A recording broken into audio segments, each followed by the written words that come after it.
de qué forma y en qué oportunidad se van desarrollando este conjunto de actos que conforman lo que nosotros y lo que ustedes estudian como proceso.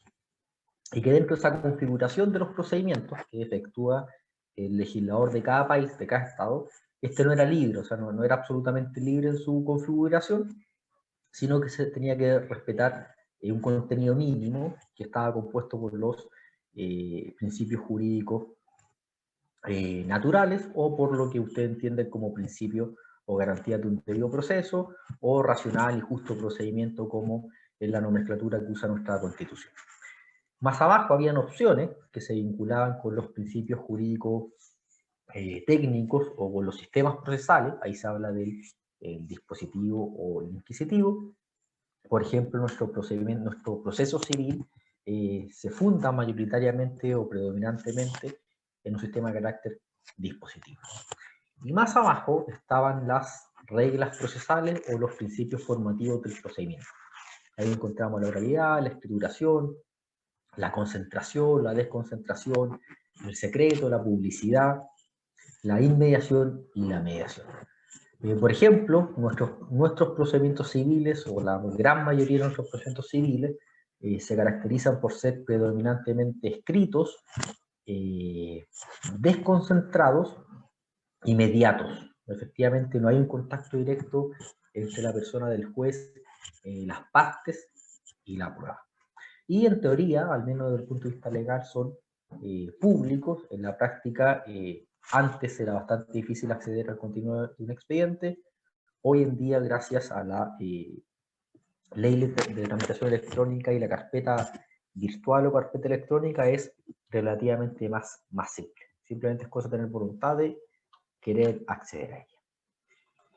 Ya.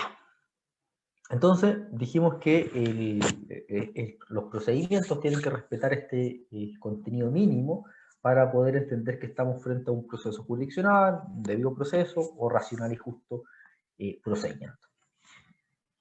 ¿Cuáles creen ustedes que son estos mínimos, este estándar mínimo que ningún legislador debe o ningún legislador debería pasar por alto u omitir a la hora de configurar un procedimiento?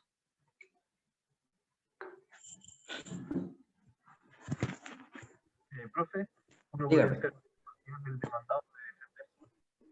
Ya, sí, efectivamente, el derecho de defensa, o como bien usted dijo, que el demandado tuviese al menos la posibilidad de defenderlo. Porque podemos encontrar un procedimiento en concreto, un juicio en concreto en tramitación, que no tenga contestación del demandado, ¿no? Que se haya tramitado sin contestación de este. Sí, puede ser. Sí, porque lo importante es que se le garantice la posibilidad, la oportunidad de hacerlo.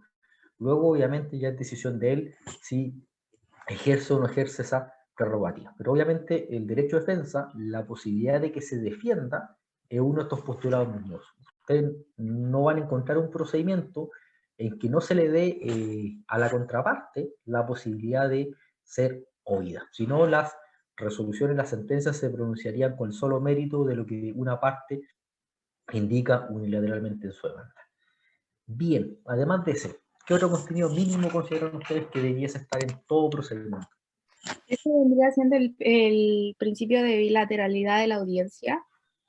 Sí, pero no se vincula necesariamente con la bilateralidad. Después va, bueno, de hecho ya tuvieron que haber visto ¿cómo se llama? En juicio ordenado de mayor cuantía, que hay varias actuaciones en que el juez se pronuncia con la sola solicitud de una de las partes y en principio no se necesita escuchar a la otra, sin perjuicio que una vez que sí se decreta esa actuación, se le da la posibilidad a la otra de ser oída. Pero estamos hablando del derecho de defensa en el sentido de el inicio del juicio, la posibilidad de defenderse contra una demanda, la posibilidad de eventualmente contestar. No nos referimos como al derecho de defensa respecto de cada actuación del juicio. No sé si se entiende un poco la diferencia. Que es muy similar a la bilateralidad, pero no es exactamente lo mismo. Sí, profe. No sé si se acuerdan, por ejemplo, el ejemplo de las medidas precautorias, que había cierta hipótesis que uno podía solicitar que se decretara una medida precautoria, aún sin notificación o sin previa notificación de la contraparte, sin perjuicio que una vez que se decretaba y se llegaba a efecto, si era necesaria notificarla. No sé si se acuerdan de ese caso. Sí, era para que no tomara como medidas la otra parte, se deshiciera de los bienes o Sí, porque arrancara. efectivamente que se deshiciera los bienes, lo enajenara esto, se desprendiera esto, antes que se decretara la medida, en el intertanto que esto se discute. Por ejemplo, hay ciertos incidentes que se resuelven de plano, ahí no hay bilateralidad en la audiencia. Pero no por eso se está vulnerando el derecho a la defensa. No sé si se comprende la diferencia. Es muy similar, pero no es lo mismo. Sí, profe. Pero lo que usted no va a encontrar, por ejemplo, es un procedimiento en que se permita, en teoría al menos, un procedimiento en que se permita dictar una sentencia definitiva sin haberle dado la posibilidad a la contraparte de ser oído. Eso es lo que no se puede encontrar porque eso sí sería una infracción del debido proceso. Hay un ejemplo, por ejemplo, se dice que el monitorio laboral eh, incurriría en ese problema de constitucionalidad. Pero aún nos mantenemos en sede civil. ¿Qué otro elemento mínimo ustedes creen que es necesario que tenga cualquier procedimiento de carácter judicial? Además del derecho a la defensa que indica el compañero. Imparcialidad. Ya sí, la imparcialidad, evidente. O sea, de hecho, si ustedes se fijan, estos principios jurídicos mínimos no tienen una contrapartida. O sea, nadie ha escuchado el derecho a la no defensa. O nadie ha escuchado que en los procedimientos existe la parcialidad. Creo que son únicos, a diferencia de las reglas procesales que siempre tienen una contrapartida: escrituración, oralidad, celeridad, desconcentración. Efectivamente, la imparcialidad, o sea, el proceso siempre se ha entendido como este mecanismo que un tercero, independiente e imparcial, le otorga un conflicto jurídico. Ya, defensa, imparcialidad, ¿qué más?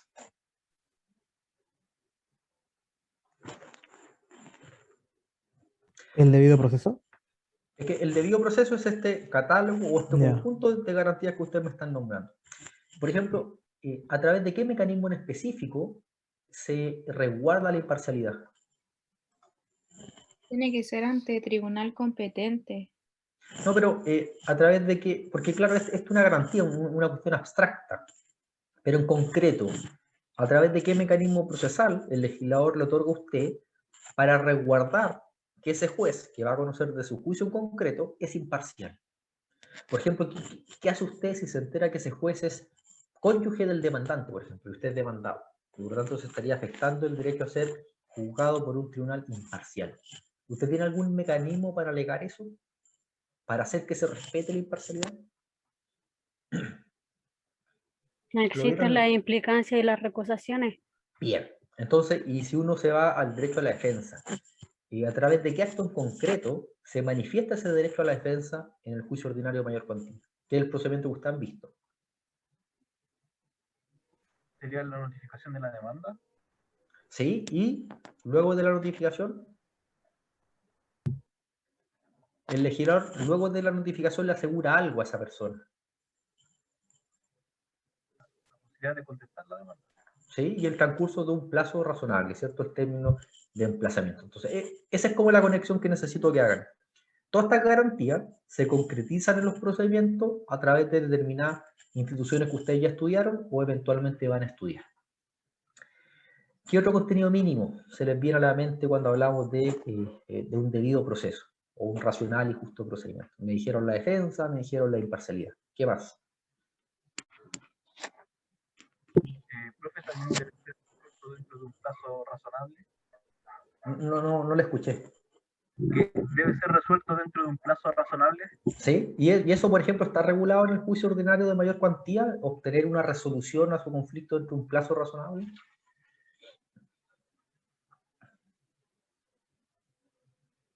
Está regulado el plazo dentro del cual el juez tiene que dictar sentencia definitiva en el juicio ordinario de mayor cuantía. Sí, profe, no me acuerdo cuánto era, pero recuerdo que sí había un plazo. Era 60 días, así que sí, efectivamente está regulado. Que se cumple en la práctica o no es otro asunto, pero al menos el legislador concretiza esa garantía constitucional en una norma en concreta para ese procedimiento. Así también hay un plazo para dictar sentencia en el juicio sumario, hay un plazo para dictar sentencia en el juicio ejecutivo y hay plazos para dictar sentencias en los procedimientos de familia, laboral y penal. La misma garantía se concretiza en cada procedimiento de una forma diferente. Esa imparcialidad, ser juzgado dentro de un plazo razonable, sin dilación indebida. ¿Qué otro más se les ocurre?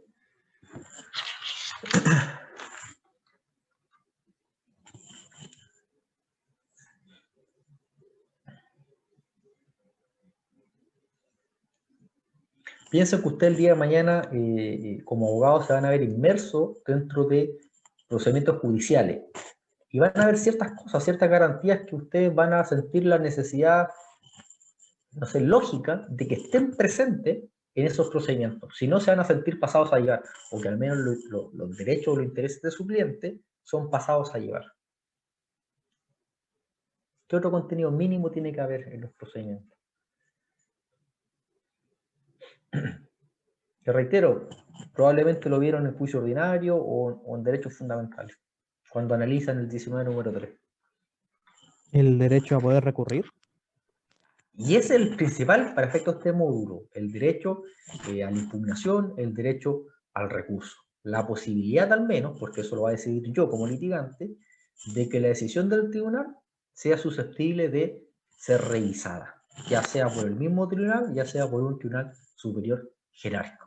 El ejemplo de la compañera obtuvo determinada calificación y el reglamento académico le asegura la posibilidad al menos de que ella solicite que ese resultado sea vuelto a revisar. Se revise nuevamente y se emite un nuevo juzgamiento, una nueva decisión sobre ese asunto. El derecho al recurso, que también forma parte de este catálogo del debido proceso o racional y justo procedimiento. Además de ese, ¿qué otra garantía? La presunción de inocencia. Sí, la presunción de inocencia, ya sea, uno siempre habla de presunción de inocencia en el ámbito penal, pero en materia civil también se aplica perfectamente vinculado al tema de la carga probatoria. ¿Quién tiene la carga de la prueba? ¿Qué más? ¿Qué otro contenido mínimo? Hay otro que se vincula mucho con la prueba en sí.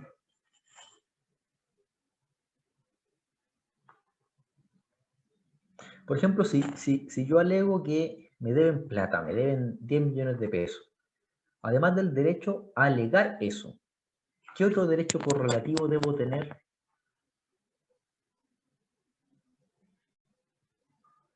Porque el tribunal me podría decir, ¿sabe qué? Yo no le creo. No le creo que le den 10 millones de pesos. El poder presentar la prueba.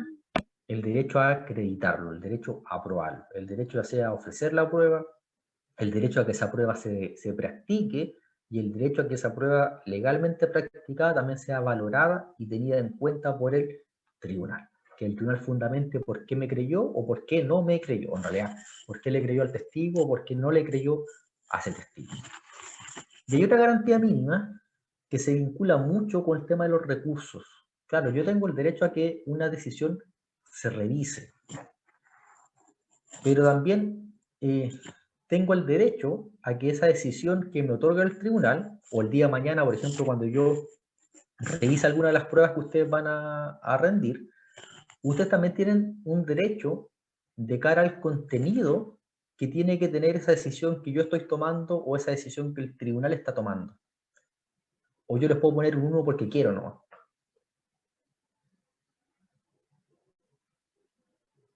¿Qué contenido mínimo tiene que tener esa decisión? Que sea, que la sentencia sea justificada, por así decirlo. Se me olvidó la palabra. Debidamente fundamentada. Eso. Mi decisión como tribunal tiene que tener un sustento de forma que usted entienda por qué acogí, por qué rechacé la demanda.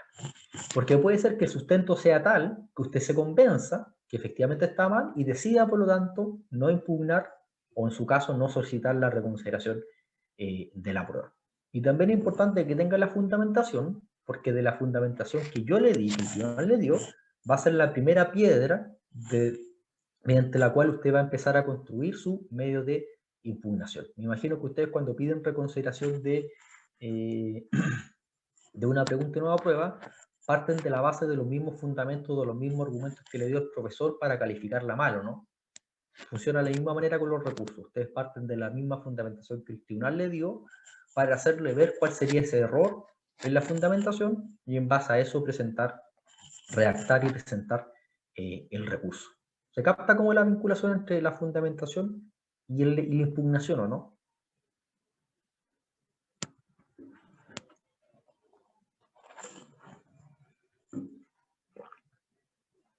Ya voy a entender qué es. Dígame. Profe, es que para impugnar yo tengo que fundamentar. Esa es como la relación. No, es distinto porque hay una fundamentación que va en su medio de impugnación, en su recurso, y hay otra fundamentación que tiene que ir en el acto que usted impugna. Por ejemplo, el tribunal, cuando decide acoger o rechazar una demanda, tiene que fundamentar por qué lo hizo. Es decir, la sentencia tiene que estar debidamente fundamentada. 170 del CPC, los requisitos de la sentencia definitiva. Es una garantía del debido proceso, que está concretizada en el 170. Y usted, en su recurso, tiene que primero saber por qué acogieron o rechazaron esa demanda. Y en base a sus mismos argumentos que dio el tribunal, usted parte redactando su recurso, básicamente. Porque el tribunal en algo se tuvo que haber equivocado para que usted decida impugnar esa resolución o no. Lo mismo si el Sí, profe. profesor... ¿Se entendió yo, no? Sí, ahí lo entendí mejor. Es que como seguía explicando, no lo quería interrumpir. No, no se preocupe. Si hay algo que no entienden o necesitan otra explicación o quieren aportar algo, cualquier cosa, simplemente interrumpan, no hay problema.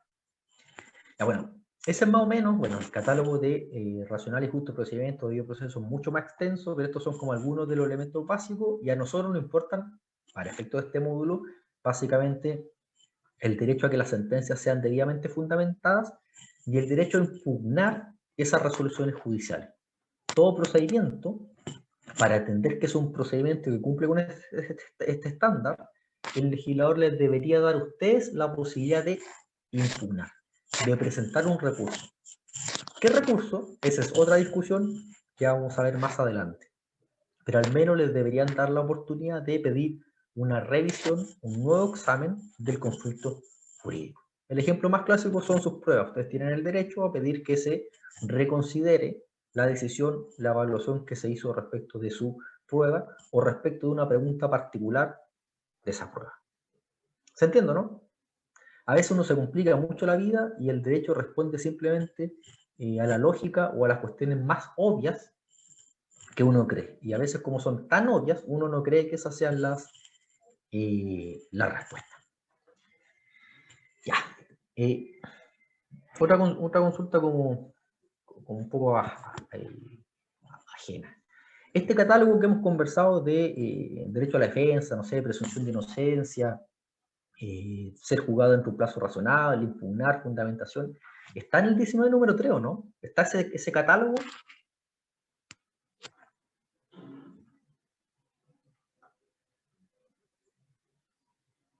O sea, si usted lee la Constitución, dice que la Constitución asegura a todas las personas el derecho a impugnar, el derecho a obtener sentencias debidamente fundamentadas, el derecho a obtener sentencias dentro de un plazo razonable, el derecho a ser oído, el derecho a accionar, el derecho a ser juzgado por un juez imparcial. Aparece todo este catálogo de derechos que estamos hablando, ¿no?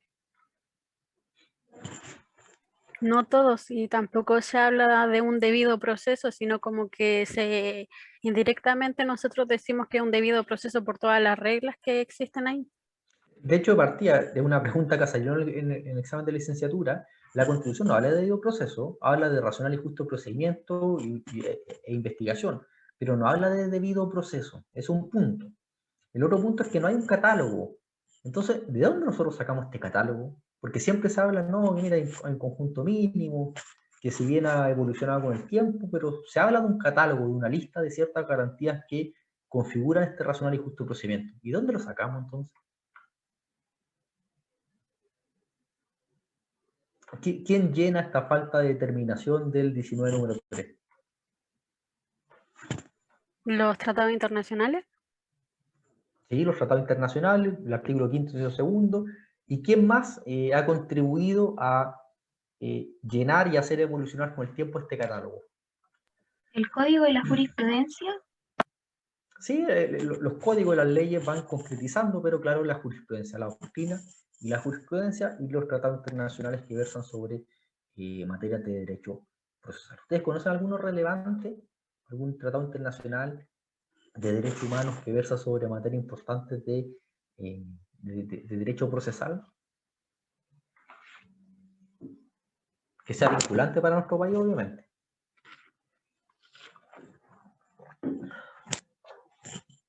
Hay uno muy conocido que de hecho regula a una corte internacional de La Convención Americana sobre Derechos Humanos, derecho humano. ¿Y qué corte regula?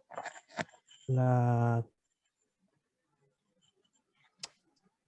Corte Internacional Interamericana Interamericana, sí. de Derechos Humanos, que está en San José, Costa Rica. Y es importante porque la universidad históricamente ha tenido un programa de intercambio con la Corte Interamericana a la cual ustedes pueden postular. Yo lo hice en mi tiempo de alumno y fue una muy grata experiencia. Independiente que decían el día de mañana no dedicarse a la protección y promoción de los derechos fundamentales. Es una buena experiencia para el área que decían dedicarse. Ya, pero se entiende la lógica, ¿cierto? De este contenido mínimo que tiene que tener cualquier procedimiento. Y bueno, lo otro relevante es que los procedimientos aportan seguridad jurídica. Ustedes estudian procedimientos porque el día de mañana el cliente espera que ustedes sepan de antemano cómo funciona un procedimiento y qué esperan de ese procedimiento, en qué oportunidad y con qué requisitos tienen que efectuar las actuaciones, cuáles son las consecuencias jurídicas de hacerlo o no hacerlo, y esa seguridad jurídica se los da el establecimiento o sea, el preestablecimiento de un procedimiento concreto que ustedes como abogados tienen que manejar y conocer sus consecuencias. Hay procedimientos más lentos, hay procedimientos más rápidos, hay procedimientos que otorgan una mayor o menor cantidad de recursos, o sea, una mayor o menor cantidad de posibilidad de revisión, y esas ventajas y desventajas ustedes las tienen que ponderar a la hora de elegir un procedimiento para resolver un conflicto jurídico de su eventual cliente. De eso versa también, por ejemplo, el módulo 2. Se les va a plantear un caso, ustedes van a tener un abanico de posibilidades que el ordenamiento jurídico les ofrece, pero tienen que elegir una. Por ejemplo, el recurso de protección siempre aparece como una de las vías jurisdiccionales que ustedes pueden utilizar. Pero el recurso de protección tiene un pero, tiene un problema que no siempre permite utilizarlo. No sé si recuerdan. También lo tuvieron que haber visto. Era respecto de que se tienen que entablar el recurso correspondiente para... Y que al final era que se tienen que acabar los medios, los procedimientos correspondientes para poder entablar el recurso de protección, ¿o no? Y al revés, incluso se dice que la vía preferente tiene que ser el recurso de protección porque si usted interpuso otro antes, parece que la necesidad de tutela no es tan urgente y el recurso de protección responde a eso, a una tutela urgente del derecho que usted estima conculcado. Es decir, si yo inicié un procedimiento ordinario y luego un recurso de protección, la Corte me va a decir, oiga, si usted inició un procedimiento de alto conocimiento como el ordinario, parece que no está tan apremiado por obtener una respuesta jurisdiccional rápida. Entonces, siga con su juicio ordinario de mayor cuantía. Pero tiene otro problema que se vincula con el tema del plazo. ¿Hay un plazo extenso para deducir la acción de protección o es más bien breve? El plazo es muy acotado, son 30 días para poder interponerlo. Y 30 días corridos, además. Y bueno, y después también tiene otros efectos que se vinculan con el tema de la cosa juzgada. Los efectos del recurso de protección no son permanentes, son más bien de carácter provisorio. Es decir, uno luego puede iniciar un juicio ordinario, el alto conocimiento, sobre los mismos aspectos que uno discutió en la acción de protección o en el denominado recurso de protección. Entonces, eso implica conocer los procedimientos, saber cómo operan y ahí tomar una decisión de cuál vía jurisdiccional se va a utilizar. Bueno, y entonces, toda esta estructura mínima que nosotros vimos son los que alcanzan, lo que permiten alcanzar la finalidad del proceso, resolver un conflicto de relevancia jurídica. Y esto es lo último como de recuento, de repaso, antes que entremos de lleno ya a los mecanismos de impugnación. También se ha dicho que el proceso y los procedimientos tienen al menos las siguientes etapas mínimas. Por ejemplo, hay una primera etapa que se dice que es de afirmación, donde uno introduce ciertos hechos al tribunal. Como ustedes solamente han visto un procedimiento, el ejemplo lo vamos a hacer con el juicio ordinario de mayor cuantía. ¿Cómo ustedes grafican la etapa de afirmación en el juicio ordinario de mayor cuantía? ¿Qué acto les permite a ustedes afirmar algo frente al tribunal?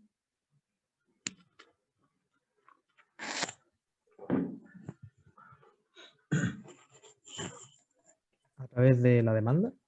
La demanda. La demanda, en ese juicio en particular, haría posible la etapa de afirmación. Hay otro acto que sirva para complementar lo dicho en la demanda, ¿no? Otro acto complementario. O sea, un acto anterior podría ser la medida precautoria, o las medidas Las prejudiciales, prejudiciales, perdón. ¿sí? Eso, ya las sea prejudiciales. precautoria, probatoria o preparatoriamente, preparatoria propiamente tal. Pero supongamos que ya presentamos nuestra demanda. El juicio ordinario de mayor cuantía regula otro acto complementario a la demanda en que yo puedo complementar, adicionar o modificar ciertos hechos que introduce mi demanda. La réplica y la dúplica. La réplica, porque la dúplica se vincula a la contestación, pero bien. Ah, verdad. Entonces, la demanda y la réplica serían estos actos que se vinculan a esta etapa de afirmación. Es decir, si uno tuviese que analizar esto, uno diría, bueno, el juicio ordinario sí tiene esta etapa mínima, tiene una etapa de afirmación. Le permite a un justiciable afirmar ciertos hechos a través de la demanda y eventualmente a través de la réplica. Entonces, check al primer punto. La etapa de posible negación, ¿la permite el juicio ordinario? ¿Permite a alguien negar lo que el otro está afirmando respecto de él? Que eso ya es básicamente el derecho a la defensa. Con la contestación. Ya, la contestación que es, claro, el clásico acto que uno vincula a la negación a la defensa. Pero hay otras posibilidades de defensa. Uno, como abogado, se puede defender de diversas maneras, además de simplemente contestar la demanda. Hay unas que son quizá un poco más pasivas, pero hay otras que son bastante más agresivas. No sé si recuerdan todo el catálogo de opciones que tiene el demandado. Allanarse. Sí, pues se podría allanar. Si uno quizás lee la demanda y sabe que tiene razón, no le conviene perder ni tiempo ni dinero en un juicio de lato conocimiento, con el riesgo incluso que lo condenen en costa, y lisa y llanamente puede allanarse a la pretensión del demandante. ¿Qué más puede hacer? ¿Puede reconvenir? Sí, la más agresiva, derechamente reconvenir. Perfectamente se puede interponer una demanda reconvencional conjuntamente con la contestación, que también está dentro del abanico de defensa. A veces quizás la mejor defensa es, como dicen, es un buen ataque. ¿Qué más? Me puedo allanar, puedo reconvenir, puedo contestar. ¿Qué más puedo hacer? No contestar. Que se denomina la rebeldía o la contumacia. Y hay algo más, además de la contestación, porque recuerden que la contestación se vincula como a un tipo de excepción particular, pero hay otras excepciones que no van en la contestación. Las excepciones dilatorias. Las excepciones dilatorias. Quizás yo creo que ni siquiera hay que entrar a discutir el fondo, porque aquí hay una cuestión, un error de procedimiento, un error en la forma en que se interpuso la demanda, y quizás detengo todo con una simple excepción de carácter.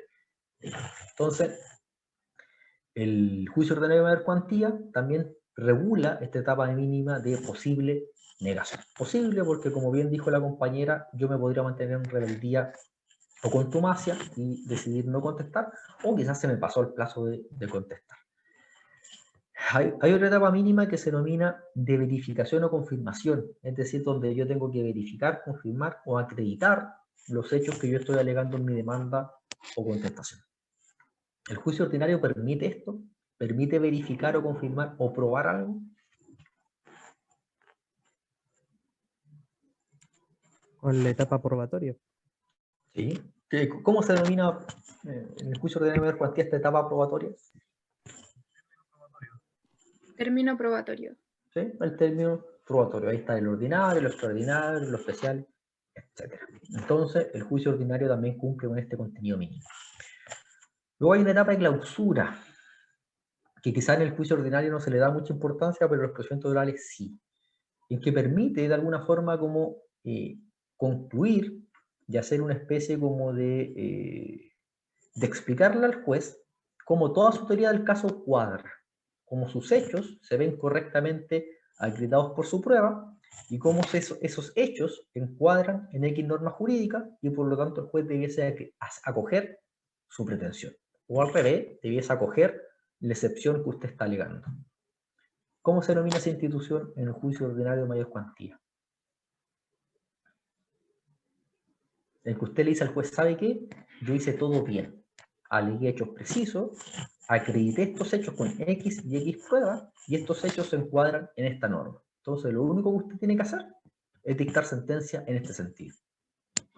La observación a la prueba.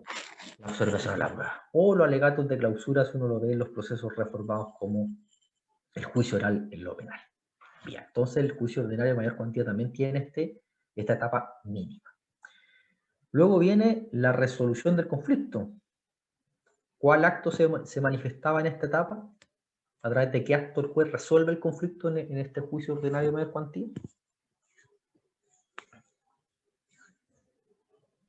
A través de la sentencia definitiva.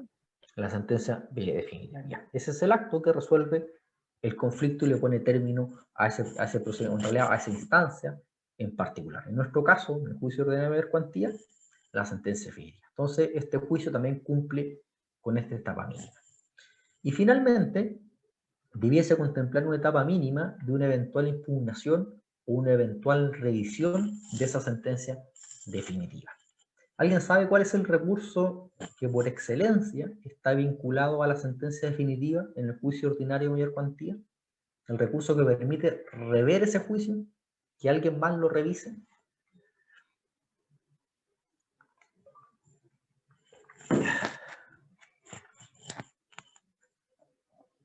Es uno de los principales recursos que vamos a ver en este módulo, pero no sé si alguien sabe.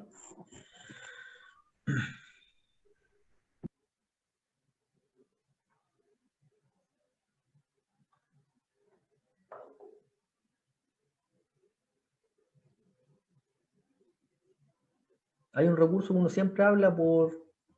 Ah, ya, bueno, ahí la compañera lo dijo en el chat, la apelación. La apelación es básicamente quizá el recurso por excelencia o el recurso más amplio y el recurso que está vinculado específicamente o mayoritariamente a la sentencia definitiva. Entonces, podríamos decir en términos, no sé, teóricos que el juicio ordinario de mayor cuantía, como está regulado en nuestro Código de Procedimiento Civil, ¿cumple con el estándar de un debido proceso, de un racional y justo procedimiento?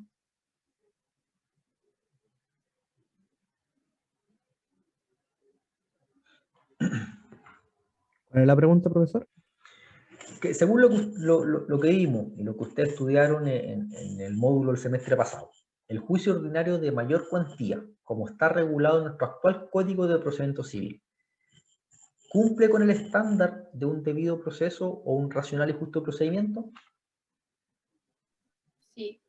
Sí, al menos teóricamente cumpliría con la etapa mínima y tiene actuaciones que permiten concretizar o aterrizar o plasmar cada una de estas etapas mínimas o elementos o garantías de un racional y justo procedimiento. Al paso a la carrera, cuando ustedes vayan estudiando los diferentes procedimientos, ya sea el ejecutivo, el sumario, otros tipos de procedimientos especiales en materia civil, otros tipos de procedimientos en materia de familia, penal, laboral, etcétera, tendrían que hacer ese tipo de análisis, ver si ese procedimiento en concreto cumple o no el estándar de lo que se entiende por racional y justo procedimiento. De hecho es lo mismo, o sea, yo siempre creo que el ejemplo más clásico, las pruebas o los exámenes que uno da en los respectivos módulos, se cumplen básicamente todas estas etapas mínimas de un procedimiento. Ustedes tienen derecho administrativo, ¿no? El viernes recién vamos a tener. Ah, ya, bueno. Ahí también van a ver en derecho administrativo los procedimientos administrativos y van a ver que se respetan muchos de los postulados de un racional y justo procedimiento, sobre todo los procedimientos administrativos que son de carácter sancionatorios. Se respetan muchos de los postulados que ustedes van a estudiar en derecho procesal y responde a la misma lógica. Una afirmación, una negación, prueba, generalmente se da la posibilidad de hacer observaciones a esa prueba, o sea, dar como esa conclusión, ese alegato de clausura. Hay una decisión del tribunal, generalmente, y siempre se asegura la posibilidad de una eventual impugnación o de una eventual revisión. Y básicamente de esto es lo que trata del módulo, de esta garantía o este postulado mínimo esencial que es la impugnación. La gracia es que ustedes aprendan la teoría general de la impugnación y particularmente los medios de impugnación que regula el Código de Procedimiento Civil para los procedimientos civiles. Y además que lo aprendan en lo teórico, la gracia es que aprendan a plasmar al menos los recursos de carácter ordinario como la reposición y la apelación al término del semestre. Así que por hoy, como es la primera clase, la semana como de marcha blanca, lo vamos a dejar hasta aquí y vamos a continuar el próximo martes a la misma hora. No sé si tienen alguna duda, consulta, inquietud, alguna sugerencia, una solicitud. Profe, ¿el manual del Dígame. profesor Palomo estaba en la biblioteca de la universidad? Yo entiendo que sí, que cuando uno entra a la página de la biblioteca, no sé si aún funcionarán igual, pero generalmente tienen un link que los vincula a la versión online de ese libro. Y entiendo que el del profesor Palomo está en versión electrónica. Y algunos de sus compañeros dijo que el ayudante se los compartió por el WhatsApp. Ah, ya voy a revisar. Y en cualquier caso, asegúrense que en la segunda edición, ahí habían dicho que el ayudante efectivamente mandó la segunda edición. Y sí, voy a subir voy a subir todos los PowerPoint de las clases ¿cómo se llama? A Educandos. No sé si tienen otra duda, consulta.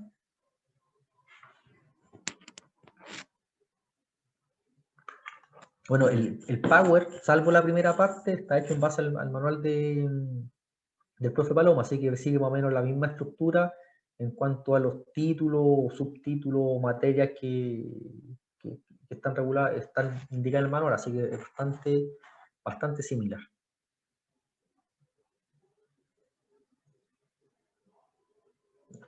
¿Algo más?